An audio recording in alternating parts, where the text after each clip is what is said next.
Okay, so help us. What are some of the advantages and the disadvantages with F2 visas? Assuming I am an F2, I am on an F2. Can I work whilst my wife is studying? Can I do something? Can I go to school? What is the law around? Yeah, so there are, like every other visa, category that is non-immigrant or even some of the immigrant visas, there are limitations and privileges to every visa that you would apply. F1 has it, so that's the F2. So for the F2, some of the advantages is that your spouse can get to be with you in the USA. Usually with very ease, interview process is not very complex at all, especially after the F1 student has been approved already. Usually the checks are not very rigorous. It's pretty straightforward. So one of the advantages is that you get to be with your spouse and your family and your children, which is great, which is what we all want to do. As for school, the F2 student is not, or the F2 dependent is not able to go to school on a full-time base, but can go to school on a part-time base. And part-time is defined by credit hour, right? So usually for full-time, depending on the school that you're going to, for an international student, it will be considered maybe 12 credit hours or 9 credit hours, right? Mostly 12 credit hours. So a part-time would be anything less than 12 credit hours. So that could be 11 credit hours or 9 credit hours or 5 credit hours or whatever the credit hour would be that is less than the full-time cap. So the F2 student or the F2 dependent is able to do that. If it's the F1 child, the F2 child is able to go to school from pre-K to grade 12 full-time. But once they cross the grade 12 and they're going into college, then that's when they will need their own F1 visa, or they can only go on a part-time basis. So that's the disadvantage with school. One more thing about school is the question of funding, right? So usually the F2 dependent, whether a child or a spouse, would not qualify for certain levels of federal aid or state aid or those kinds of things. Usually they will restrict the funds that you can access as an F1 dependent to only private sources. And those ones are sometimes very difficult to come by.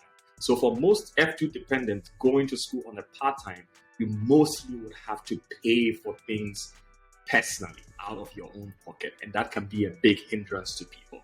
But, people have done it, and so it is possible. And I know there are other ways around it, depending on where you're going to go to school and the options available for funding. One other advantage is that the extent of the time, the duration of the visa is tied to the F1 primary applicant.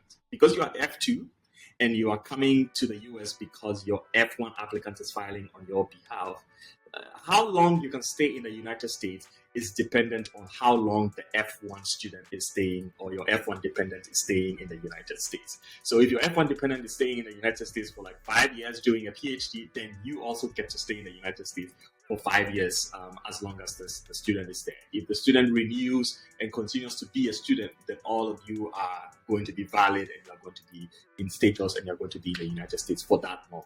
That's an advantage that other visa categories don't have. For example, for the J1 and J2 visa, which is another category of student visas, they have a regulated limited time that they can stay in the US. So even if another opportunity presents itself, they still would have to, by law, go back home and then re-enter the United States without opportunity. But the good thing with F1 and F2 visas is that they can continue to be in the United States as long as new opportunities open up to them. So that can be like an advantage. And probably the last advantage is that changing status is pretty smooth and it's easy, which is you don't have to be on F2 visa all of your life. Okay, if you get to a point where you feel like you want to go to school full-time and not part-time, then you qualify to change your visa status from F2 to F1. And that's an advantage, right? You can easily change your visa status. If you do it outside of the country, which is what most of the schools would advise you, assuming you're trying to go to school, then it would be much more easier in terms of time. You will not have to wait for a long time. But if you want to change your visa within the US, then you have to wait for a longer period, maybe 6 months, 8 months, whatever, for your visa to be changed. But I would consider it an advantage because you have the option to at least switch from one visa to the other. Same applies to a job. Let's say, for instance, while you're here as an F2, you're volunteering somewhere, and finally they decide to hire you formally, whatever. Then you are able to change from F2 to a work visa without necessarily going back to your country or without necessarily being limited by any legal processes. So those are some of the advantages. Do you want me to go ahead and talk about the disadvantages? Yes. What are the disadvantages? Can I work with F2 and all that? Yeah, that's a good question. Unfortunately, with an F2 visa, you do not qualify for a social security number. And because of that, you cannot work in the United States. You can volunteer. You can volunteer in places where volunteers are needed.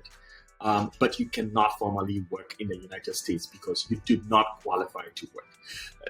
To a good extent, the F1 student is also like that. The F1 student qualifies to only work for 20 hours a week. But we all know that is very difficult to do because class work already is very time consuming. You don't have the luxury to spend 20 hours, depending on the rigor of your program, to sort of like devote to work. You only work really during the summer and longer breaks, that kind of thing. So that's a downside of the F2 visa, the fact that you cannot work.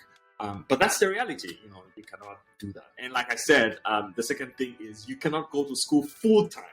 Okay, so if you come in on F2 and you want to go to school, you can only go on a part-time basis. And like I said, the part-time means anything less than the full-time credit limit. So you cannot go to school full-time. And for some people, that can be a good thing because, for example, if you are on F1, right, and you are a spouse of another F1 student, then by your F1 requirement, you're supposed to be in school always full-time. And you're required to do that. So you cannot do other things. Let's say both of you are PhD students, you want to have a baby, or you want to, now focus on your family while you're also focusing on your school. Because the spouse is also an F1 and is required to go to school full-time, you probably may not be able to manage both of you on F1 and then having a baby and paying attention to your schools and also paying attention to your baby. So for some families that I have met personally, not being able to go to school full-time is a good thing for them because the law necessarily does not require them based on their visa to be in school the whole time. So they can go to school sometimes and then they can also have a baby if they want to, or they can also do other things that they are interested in doing alongside. So that may not necessarily be a disadvantage to you depending on what your plans and your aspirations are. Another disadvantage that people don't know is that as an F2 student, you cannot travel to the USA, you cannot travel to America if your spouse, your primary spouse, the one on F1, is not in the US already. So both of you got F1, F2, your spouse is in your home country, the F1 student is in the home country, and then the F2 student wants to come ahead of the F1 student, you will not be allowed. The notion is that because the F1 student is the primary visa applicant, he or she is the reason why they issued an F2 to a spouse. The F1 student's movement sort of also determines what the movement of the F2 student would also be. So that's the disadvantage, that you cannot come into the US if the F1 student is not in the US or has not already come to the US. That's a disadvantage. The other side of things is financial, right? Because you do not qualify for a social security number, and because you do not qualify for some federal grants and state grants and state aid and those kinds of things like healthcare can be very expensive, and health insurance can also be very rough. So that's the disadvantage. If you don't have health insurance as a spouse and you don't have it through the school and you cannot also get it through the federal government or the state and that kind of thing, then you have to privately fund that. And as an F2 student, depending on your age and all other things, getting private health insurance can be very expensive. So usually it's one of the big hurdles that people struggle a lot with.